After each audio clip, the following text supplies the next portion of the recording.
Well, we'll cross live now to Dr. Sreeram Chaulia, Professor and Dean of Jindal School of International Affairs. Dr. Sreeram, thanks for coming onto the programme to discuss this.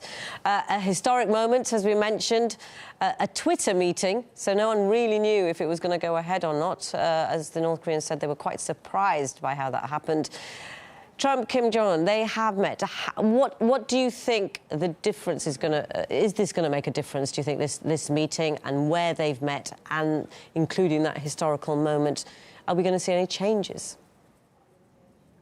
Now, first things, is the fact that Kim Jong Un immediately took the cue from Trump's tweet, and in barely 24 hours or less than that, he, moved from potentially from Pyongyang down south to the border to the DMZ. So that's at least 100 miles he traveled on the basis of Trump's call. And, that shows that if Trump looks needy and in pursuit of some kind of a diplomatic win, then so does Kim Jong Un. I mean, he is also looking needy, which is a good sign. If both parties seem to want some kind of a solution, that's good news. And I think we should all be cheering for this, because, there are these seasoned so-called establishment types in the U.S. who are criticizing Trump, saying this is all, drama and it's theater and it's reality TV, and he shouldn't be, plunging into these kind of risky endeavors. But the point is, the time-tested so-called, conventional form of diplomacy has failed numerous times in the past. So I think it's time to try something different, something out of the box. And it's also helping the political images of the two leaders, clearly. And Trump, in fact, just remarked that he wanted to thank Chairman Kim as it would look good for both of them. So clearly, there are the political careers and futures of these two leaders are also at stake. It is a gamble, but whether it leads to long-term solution or not, depends on the process. So this is, in a way, restarting the process which had become log-jammed. And I think for all of us in the region, especially in the Asian region, this is good news, because we would not want, a return to fire and fury and, obliteration and totally destroy North Korea and all that rhetoric which had really spooked all of us. So I think the two sides do seem to be having the will at the top. Now, whether the bureaucracies and the whole, machinery of diplomacy gets in motion, definitely they're looking at the big bosses meeting, and they will again restart the process. So I saw Mike Pompeo there, Jared Kushner, Ivanka Trump, Stephen Mnuchin, all of them were there. The entire U.S. delegation that had gone to G20 Osaka also turned up at Panmunjom unexpectedly, which means that the U.S. is showing serious interest in wanting to, bring this to a close and to try and find a settlement. It will not be the maximal demands that the Trump has initially put out. Trump is a wily negotiator, and he knows these things. I think he's just grandstanding. He will also make some compromises, and eventually North Korea may be allowed to keep some elements of its nuclear weapons program, and will give up some, and no more tests, and there will be a moratorium, and that's ultimately the only pragmatic solution to this. And of course, sanctions removal in phases. I don't think the Americans will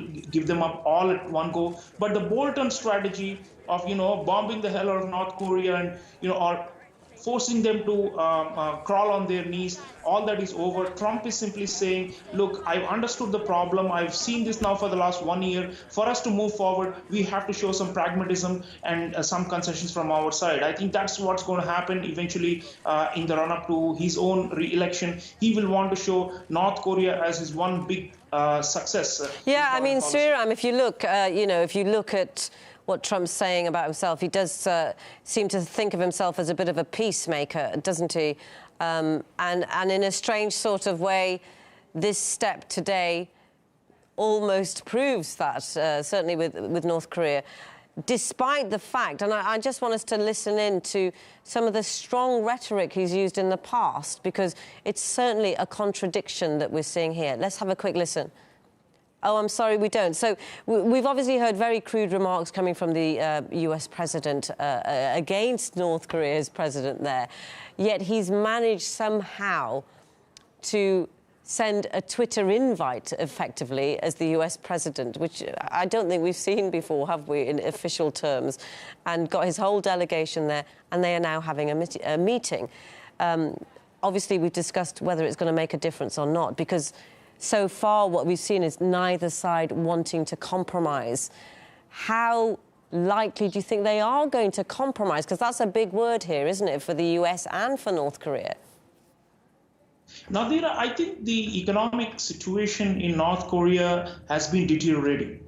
So we need to look at the structural factors, to determine whether they will make compromises. And the UN was saying that the number of North Koreans living under malnutrition and even starvation is increasing by the day. So clearly the UN sanctions, which all the permanent members of the Security Council have signed on to, are biting. And that is why I said, Kim immediately grasped the opportunity and came to the DMZ to meet Trump. It's not just to keep face, but I think he needs something as well. He wants sanctions removal. And that was the dialogue they had in Hanoi in Vietnam. And of course, it didn't work out. So he's still realizing that he has to negotiate with some chips on the table. He can't simply say, we'll just mothball a nuclear reactor and Americans should lift all the sanctions. So he does understand that he will have to make some concessions himself. This is the process of, complex bilateral diplomacy on, very high-profile issues like this. Both sides make opening gambits, and then gradually they realize that at some point they need to get to yes. And for that to happen, each will have to give up a little bit and relent a little bit. So it's a bit-by-bit process. Sreeram, I'm sorry, I'm just going to ask you now. We are looking at two unpredictable characters, aren't we? And I just want to ask this to you finally. We've seen the unpredictability, and at the end of we saw some live pictures there of Trump talking.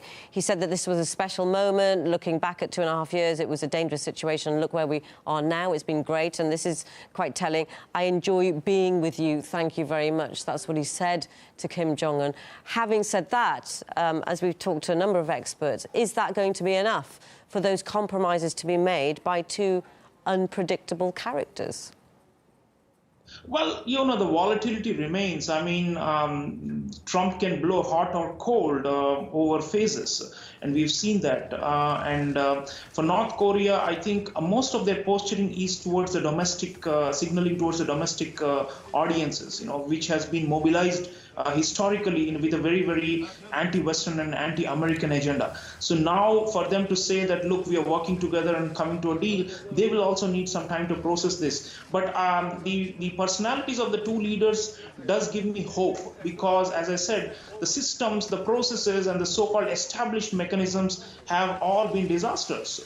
And those are based on, traditional kind of deterrence logic, military deterrence. If they've got long-range missiles, we need to build, alternatives to strike them, retaliatory. That whole Cold War logic, which has been entrenched in the think tanks and the establishments, especially in Washington, those need to be thrown out of the window. And in that sense, Trump may be, troubling lots of things around the world in terms of international order and the trade system and the environment and all that. But on these kind of matters, I believe that he's the best chance for North Korea to reach a settlement. And I think Kim Jong Un realizes it, because no other American president would be so unconventional as to just tweet and come and do this kind of, impromptu meeting. So Kim Jong Un is really hoping that Trump will carry the day for him and keep some of his face, for in the end game, because the long-term vision, the so-called established vision, is to completely dismantle nukes and to leave North Korea unprotected for potential regime change. But Trump, I think, is indeed not an imperialist. I don't see him that way, and he has the potential to deliver on this matter, and which would be actually shared by everybody. Okay.